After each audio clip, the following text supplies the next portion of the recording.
A photographer at the UN General Assembly zoomed in on the wrong phone at exactly the right moment. Treasury Secretary Scott Bessent's screen was visible. And right there, for anyone to see, a panicked text from none other than Agriculture Secretary Brooke Rollins. The reason she was panicking? Well, the administration had just handed Argentina 20 billion. Argentina immediately turned it around and sold soybeans to China at rock bottom prices, directly undercutting American farmers. But here's the kicker. Just hours after this leaked, Rollins was on camera selling this whole thing as brilliant policy. Watch this. Can you tell us a little bit more about President Trump's plan to use tariff money to pay farmers? What does that look like? How much are we talking about? How long will that program last? You know, it is a very elegant solution, right? The amount of tariff money that is coming into our country is stunning. The president had a vision. He's effectuating the vision. The vision is pretty remarkable. The whole entire world economy is now realigning around American products, which is incredible. But again, to this moment of uncertainty, the ability to offset any payments to the farmers through potential tariff revenue is really where the president wants us to head, and that's what we're looking at very seriously. Funny how the tone changes when the group chat goes public. This wasn't uncovered by the press. It wasn't uncovered by Congress, not by any official oversight. A single accidental photograph just blew up one of the single biggest scandals of Trump's second term. And with everything else happening right now, almost nobody's talking about it. This isn't about soybeans. It's about who the government actually works for. Spoiler, it's not farmers, it's not workers, and it's definitely not you. Let me break down what happened, why it matters, and how neocolonial trade deals betrayed farmers, how crony secrecy and climate chaos is all connected to one leaked text message. Let me show you the actual photo that exposed this whole thing. Well, look at that. This is what panic looks like from inside the administration. Highly unfortunate. Doesn't even begin to cover it. This text proves they knew exactly what they were doing to American farmers. Scott Bessent, mind you, who, according to the Office of Government Ethics, never fully divested his financial assets after taking office, a direct violation of his ethics agreement. Scott Bessent, who Senate Democrats accused of dodging hundreds of thousands in taxes before his confirmation. Scott Bessent, whose hedge fund lost 90% of its value under his management.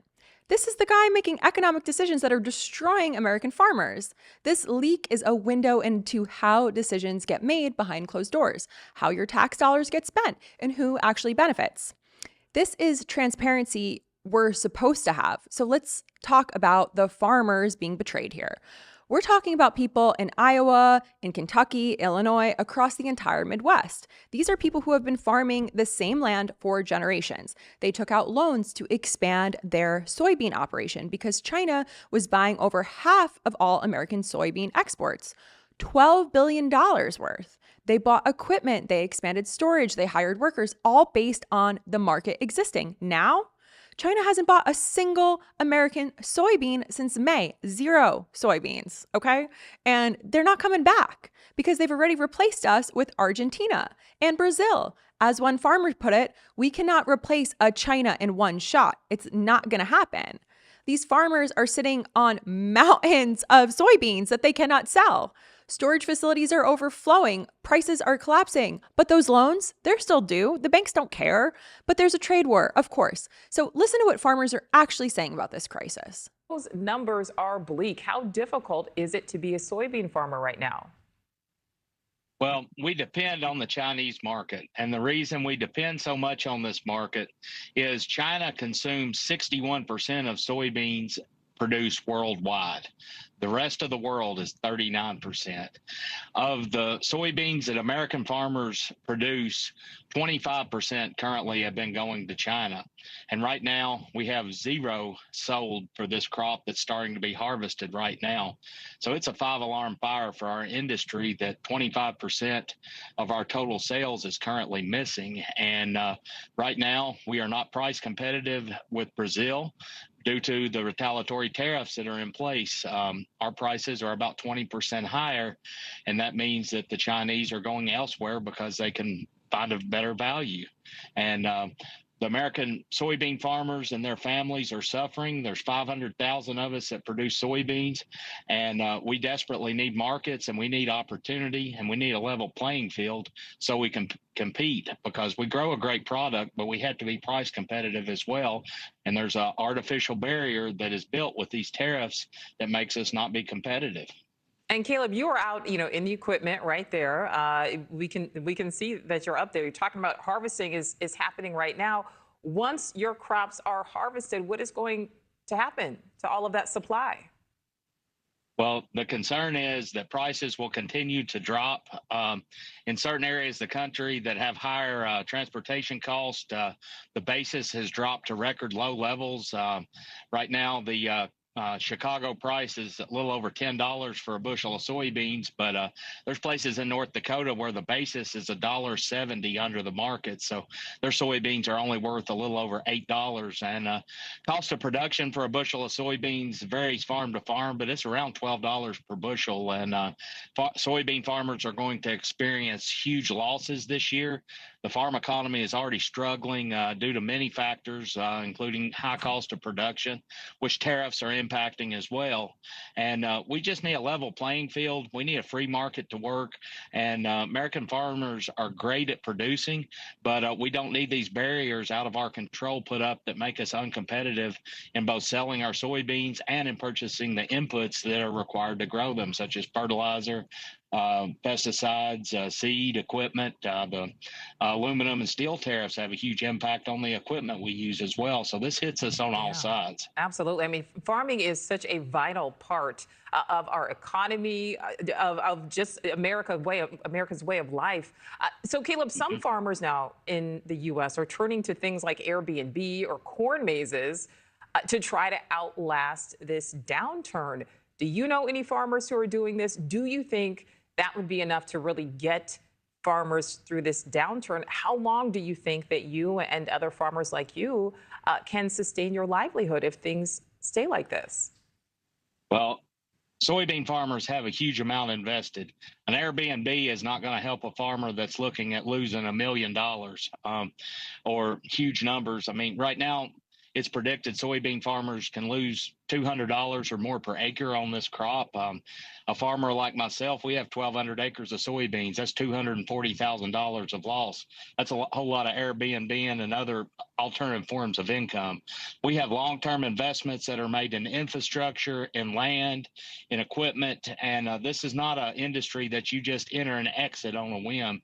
We have huge long-term financial commitments, and we just need the markets to be there. We have worked to develop the Chinese market as an industry for over 40 years, and it's been a wonderful relationship. We simply don't need artificial barriers put up. I also want to note soybeans are the #1 agriculture export for our country. This is huge for the economy of our country as a whole, and also for the rural communities that we represent. Yeah, he's saying this is a 5-alarm fire for our industry. He also went on to say, "We've had your back, President Trump. We need you to have ours now." Code red. That's a farmer watching his entire livelihood disappear while his own government helps his competitors. And notice what he said. We've had your back. These are people who voted for Trump, who believed in him when he said he'd fight for them. And this is what they got. So what happens next? Well, foreclosures, bankruptcies, family farms that survived the Great Depression are going under because Trump wanted to look tough on China. When these small and medium-sized farms fail, who buys that land? Big corporate agricultural operations, the massive agribusiness companies that have the capital to weather any storm. For decades, small farmers have been getting squeezed from every direction. Input costs keep rising, seeds, fertilizers, equipment, all controlled by a handful of massive corporations like Monsanto and Cargill. Climate change is making farming unpredictable and more each day, and now trade wars are cutting off their markets. Trump's policies are accelerating what corporate consolidation has been doing for years by wiping out independent farmers and handing more control to agribusiness monopolies. Now, here's where the neocolonial trade comes into play, and it gets even darker. The Trump administration just handed Argentina $20 billion in aid and debt purchases. Why? What's the strategic interest here? Well, Bessent's track record is very telling. This is the same guy who reportedly threatened to punch Federal Housing Finance Agency Director Bill Plute at a private dinner over an internal dispute. This is somebody who's been feuding publicly with Elon Musk over IRS appointments. This is somebody who told the leading New York City mayoral candidate to drop dead when he was asked about its financial health of the city. Let me show you the headline because it's perfectly encapsulates Bessent's approach to public service. Put the screenshot up on the screen. Allow me to do a table read. Treasury Secretary Scott Bessent warned that Washington will not bail out New York City if mayoral frontrunner Zohran Mamdani enacts his progressive agenda of higher taxes on the wealthiest, on, dare we say, free childcare and city-run grocery stores. Comparing the situation to Gerald Ford's 1970s standoff with NYC. Bessent argued that Mamdani's policies would drive out wealth and businesses. Trump echoed this threat, branding Mamdani a communist, but conceding his victory looks increasingly likely. Drop dead. That's what the Treasury Secretary told America's largest city when asked about financial stability. Real statesman, right? This is the guy negotiating billion-dollar bailouts that affect millions of American farmers. And then immediately after Argentina gets that bailout, they remove export tariffs and sell 1 million metric tons of soybeans to China, directly competing with American farmers who are already drowning. This is your tax dollar being used to help foreign competitors while American farmers are begging for help. And the only reason we even know about it is because somebody happened to photograph a phone screen at the UN. This is neocolonial trade policy in action. We bail out a country, they boost their agricultural exports, and it drives deforestation in South America while simultaneously destroying American family farms. Everyone loses except, of course, for the corporations and the connected insiders making these deals. And that brings us to the crony secrecy at the heart of it all. When officials make these deals behind closed doors, they serve the interests of the most powerful. When those conversations get exposed, we can actually hold them accountable. Let's be real about why Bessent wants to keep things secret. When you haven't divested your financial assets like you promised, when you're still potentially benefiting from policies you're implementing, you really don't want people looking too closely at your decisions. Bessent violated his ethics agreement, and he's still Treasury Secretary. That tells you everything you need to know about how seriously this administration takes accountability, if at all. Every small technocratic shift in trade policy creates a massive winner and loser system. And when those shifts happen in secret by somebody with unresolved conflicts of interest, guess who wins? It's not farmers, it's not workers.